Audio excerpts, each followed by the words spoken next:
Well, it was the starting point for the subject of the album was the story of this woman called Joyce Carol Vincent, who a few years ago was found dead in her flat in London. But the tragic thing was, or the fascinating thing about the story was that she'd been there for more than 2 years undiscovered. And I remember vaguely hearing about the story in the media, but a few years ago there was a documentary made about her called Dreams of a Life, and I saw the documentary and I understood that the story was even more fascinating, because my assumption, like many people I think, was that someone who's been found dead in their apartment after 2 years must be a lonely old lady. And what was fascinating about seeing the film was that the opposite was true. She was young, she was attractive, she had friends, she had boyfriends, she had family, and yet for some reason no one missed her for 2 years. And it's extraordinary. And you try to understand how this could possibly be. And in some ways it's completely incomprehensible. But on another level I could understand it, because I think it says a lot about the way we live in the 21st century, and specifically it says a lot about the way people that live in the city can become very isolated.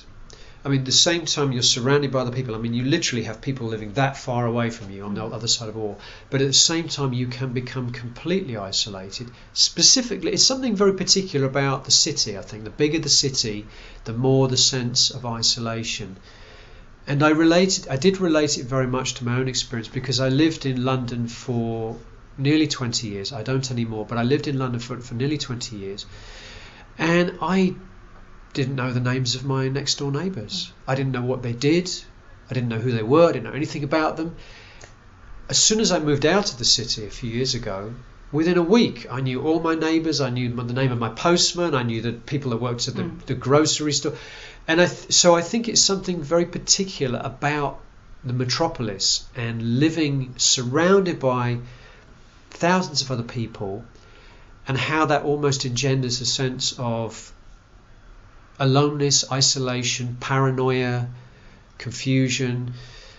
And so for me it became a story which enabled me to talk about all these things, and to talk about the internet and the way the internet has affected the way we live, and to talk about loneliness and childhood and family and relationships, and everything kind of seemed to spiral off from this story. So my album is not about Joyce Carol Vincent, but it is about a fictional young woman who becomes isolated in the city.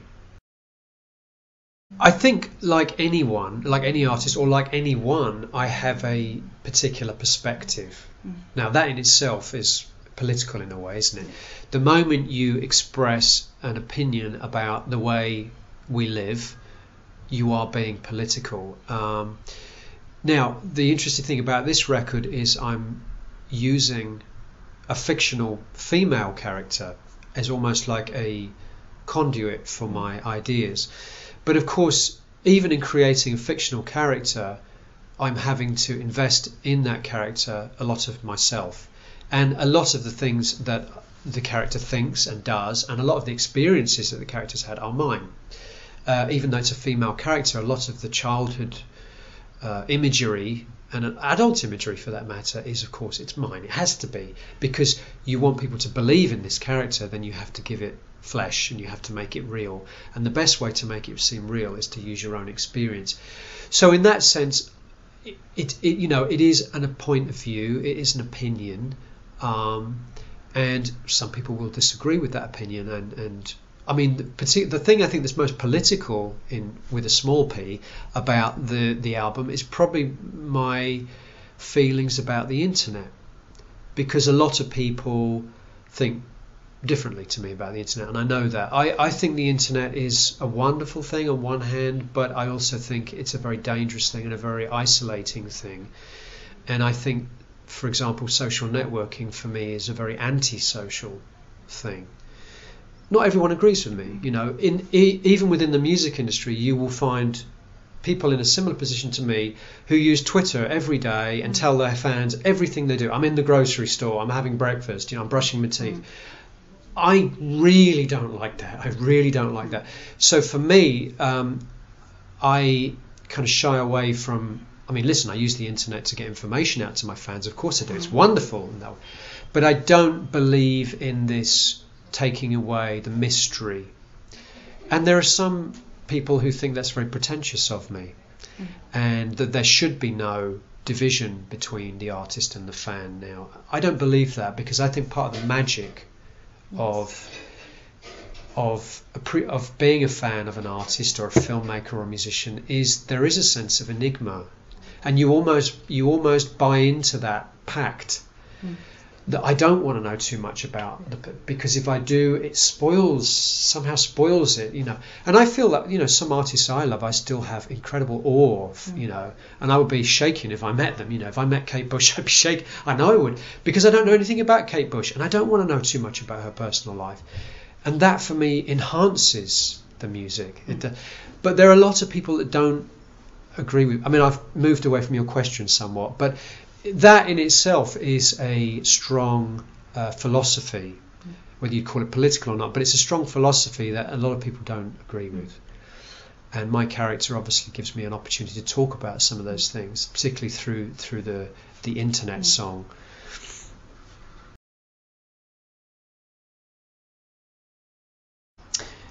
I hope so. I mean, there are a lot of things to me that are analogous between creating a concept album, as this is, and writing a novel or making a movie. You have a sense of narrative, you have a journey through different emotions, different feelings, different scenes, and there are of course many ways to do that. There are ways to tell a story that are very difficult and obscure, and there are ways to tell a story that are very accessible. And listen, I mean, I always grew up with two kind of things, musically speaking, two kind of things that inspired me. One was fantastically ambitious, complex, conceptual rock music, and at the same time I grew up listening to bands like ABBA and the Bee Gees and just great pop music, and I still love great pop music, and I think in some ways that's more difficult to do than the more conceptual rock. But I love the two things, and I love to combine the two things. And for me, if you can create a balance between the two things that are accessible musically, and but at the same time have another level of layers of complexity and production, then that's a real unique thing to be able to pull off. Now, I don't know whether I do. My music has never really crossed over into the mainstream, so I'm not sure how successful I've been. I think people still see it as something quite difficult, but I don't. I think I try to write, great pop songs, but at the same time I love to create different layers and levels of complexity to them as well. I like records to sound good. I mean, that seems like a glib answer, but that's really at the end of the day is all I'm trying to do. And I don't analyze what I do, and I don't really know what I do either. I just keep experimenting until it sounds good. I was never trained as an engineer or a producer or a musician. I was never trained. I'm not a particularly good musician, but I think that the most important thing is to hear it in your head. Once you can hear it in your head, it's actually, I'm not going to say it's easy, but it's a lot easier to make it real. The problem is I think a lot of people don't hear it in their head. Do you know what I mean? Yes. So once you can hear the sound you're looking for in your mind, and I think part of that just comes from listening. And I still am a very curious listener. I'm still exploring, I'm still discovering music all the time. Music from the past, music from the present. And there have been a lot of great records over the years, and you can learn just by listening. Been a lot of great producers over the years, And I grew up, in the 80s, which had a very specific sound, but I also went back and I listened to records from the 60s and 70s, which sounded completely different recording philosophy. But I listened and I listened and I listened every day, and I still do. And I learn from listening to those records. So when I hear the sound in my head, it is a mixture which hopefully comes out sounding only like me, but it is a mixture of all the things I've ever listened to and all the things that have ever inspired me. And once I can hear it in my head, then I can work at finding it in the real. That's the only explanation I can give, finding it in the real world. Yeah, this album is not easy to. Some albums are easier than others, and some albums are more what you would call studio constructs. This album is more of a studio construct. A lot of different musical elements, not just the live musicians, but also the female singers, the choir boys, the orchestra, the post-production, all the electronic elements and sound design elements. It's going to be tough, but I've been in this position before, and there are ways. So I'm working on that right now. Of course, one of the ways to present this music is using multimedia, which is something I've always been very interested in too. So, in fact, this goes back to the previous question in a way. I've always seen the music not just in terms of music, but also in terms of pictures and visuals. And a lot of the time when I'm writing music and I'm creating music, the inspiration hasn't necessarily come from music, it's come from cinema or from literature. So there is this kind of cross-fertilization between image, word and sound. And that, of course, goes into the show. That lends itself very well to a multimedia production. So I'm going to have a lot of new films this time around, and films which will hopefully make the concept a little bit more clear. And a lot of interesting use of sound and picture together. The music itself is not going to be easy, but that's what I'm figuring out right now. Yeah, at least I have great musicians to help me do it. Yeah.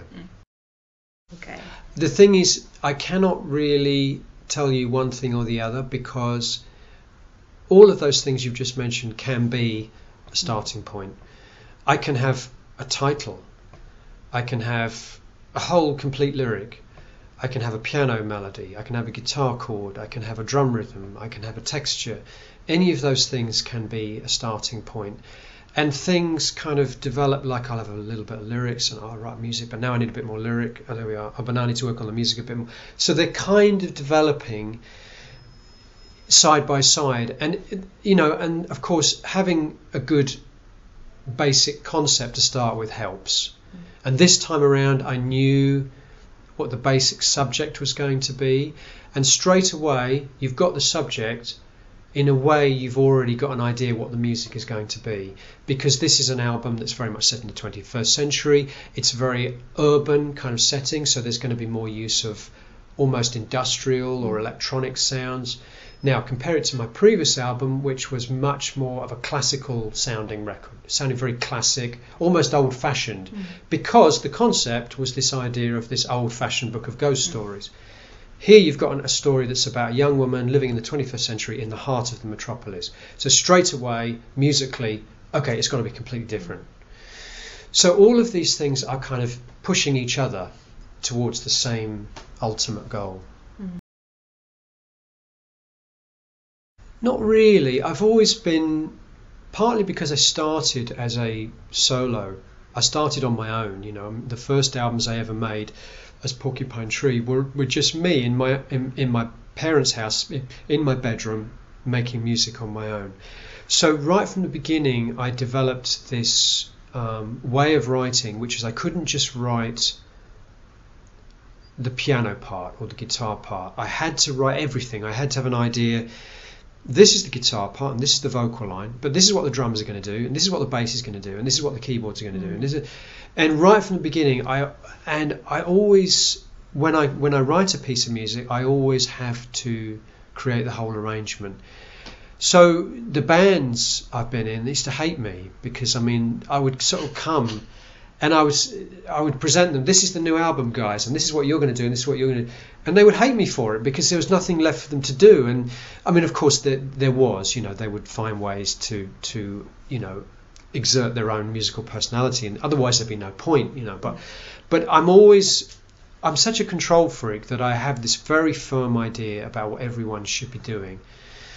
And it's no different really now than it always was, except I'm working with musicians that I guess they're so good, not that the musicians in the bands I were in were not good too, but the musicians I work with now are real top of their profession, world class, and they can surprise me in ways that I love, I can say to them, say Guthrie the guitar, Guthrie, you're going to do this, and he would say, I could do that, but I could also do this, and he'll blow me away with something that I could never have imagined.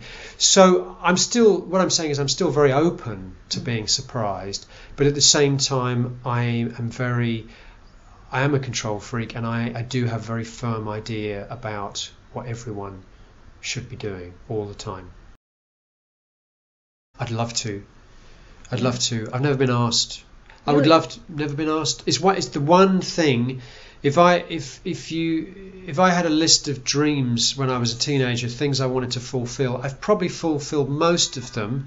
I mean, at the time it would have been just make a record, play in Japan, all these things I've done now. But the one thing I still haven't done, and it's now top of my list of unfulfilled dreams, is to work with a great director, with a great script, and soundtrack a movie. I would love to. Still time. Well, I hope it continues to surprise.